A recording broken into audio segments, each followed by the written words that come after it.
Hello friends, तो आज की वीडियो में हम बात करेंगे एक रात में ही गायब हो गया पूरा गांव। भारत की इस रहस्यमयी जगह की कहानी रोंगटे खड़े कर देने वाली है। ऐसा ही एक राज राजस्थान के जैसलमेर जिले के कुलधारा गांव में ही दफन है। यह गांव पिछले 170 साल से वीरान पड़ा है। एक ऐसा गांव जो रात ही रात में वीरान हो गया और सदियों से लोग आज तक नहीं समझ पाए कि आखिर इस गांव के वीरान होने का राज क्या था। कुलधारा गांव के वीरान होने को लेकर एक अजीबोगरीब रहस्य है। दरअसल कुलधारा की कहानी शुरू हुई थी आज से करीब 200 साल पहले, जब कुलधारा खंडर नहीं था बल्कि आसपास के 84 गांव पालीवाल ब्राह्मणों से आबाद हुआ करता था। लेकिन फिर जैसे कुलधारा को किसी की बुरी नज़र लग गई। वो शख्स था रियासत का दीवान सलाम सिंह, अय्याश दीवान सलाम सिंह, जिसकी गंदी नज़र गांव की एक खूबसूरत लड़की पर पड़ गई। दीवान उस लड़की के पीछे इस कदर पागल था कि बस किसी तरह से उसे पा लेना चाहता था। उसे इसके लिए ब्राह्मणों पर दबाव बनाना शुरू कर दिया।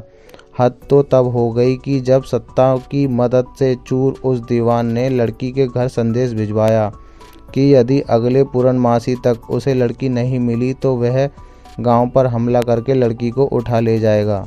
दीवान और गांव वालों की यह लड़ाई अब एक कुंवारी लड़की के सम्मान की भी थी और गांव वालों के आत्मसम्मान की भी। गांव की चौपाल पर पालीवाल ब्राह्मणों की बैठक हुई और 5000 से ज़्यादा परिवारों ने अपने सम्मान के लिए रियासत छोड़ने का फैसला ले लिया। कहा जाता है कि निर्णय लेने के लिए सभी 84 गांव वाले एक मंदिर में इकट्ठा हो गए और पंचायत ने फैसला किया कि कुछ भी हो जाए, अपनी लड़की हम उस दीवान को नहीं देंगे। अगली शाम कुलधारा कुछ यूं वीरान हुआ कि आज परिंदे भी उस गांव में दाखिल नहीं होते। कहते हैं कि गांव छोड़ते वक्त ब्राह्मणों ने इस जगह को श्राप दिया था। आपको बता दें कि बदलते वक्त के साथ 82 गांव तो दोबारा बन गए, लेकिन 2 गांव कुलधारा और खंबा तमाम कोशिशों के बाद भी आज तक आबाद नहीं हुए हैं।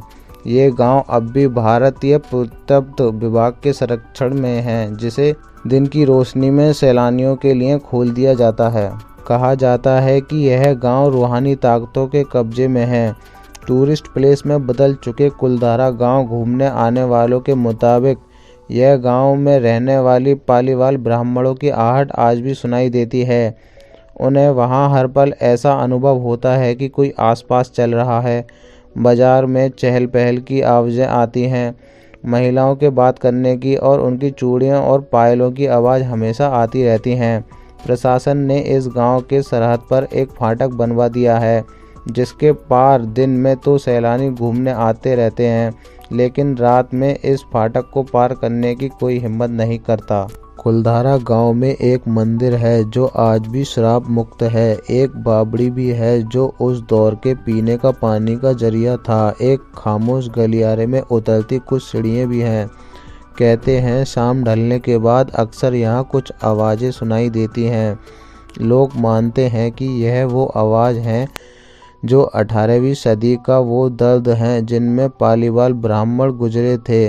गांव के कुछ मकान ऐसे हैं जहां रहस्यमयी परछाई अक्सर नज़र के सामने आ जाती हैं। दिन की रोशनी में सब कुछ इतिहास की किसी कहानी जैसा लगता है, लेकिन शाम ढलते ही कुलधारा के दरवाजे बंद हो जाते हैं और दिखाई देता है तो रूहानी ताकतों का एक रहस्यमयी संसार। लोग कहते हैं कि रात के वक्त यहाँ जो भी आया वो हादसे का शिकार हो गया। मई 2013 में दिल्ली से भूत प्रेत व आत्माओं पर रिसर्च करने वाली पैरानॉर्मल सोसाइटी की टीम ने कुलधारा गांव में रात बिताई। टीम ने माना कि यहाँ कुछ न कुछ असामान्य जरूर है।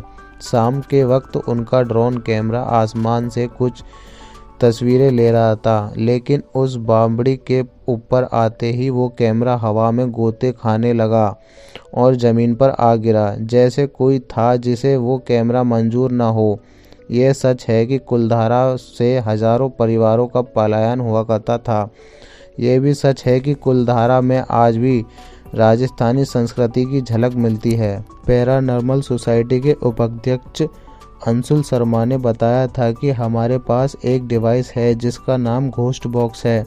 इसके माध्यम से हम ऐसी जगहों पर रहने वाली आत्माओं से सवाल पूछते हैं। कुलधारा में भी ऐसा ही किया।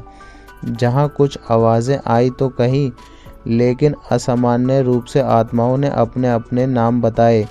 4 मई 2013 शनिवार की रात्रि जो टीम कुलधारा गई थी, टीम के सदस्य जब कुलधारा गांव में घूमकर वापस लौटे तो उनकी गाड़ियों पर बच्चों के पंजे के निशान भी दिखाई दिए, जैसा कि कुलधारा गई टीम के सदस्यों ने मीडिया को बताया।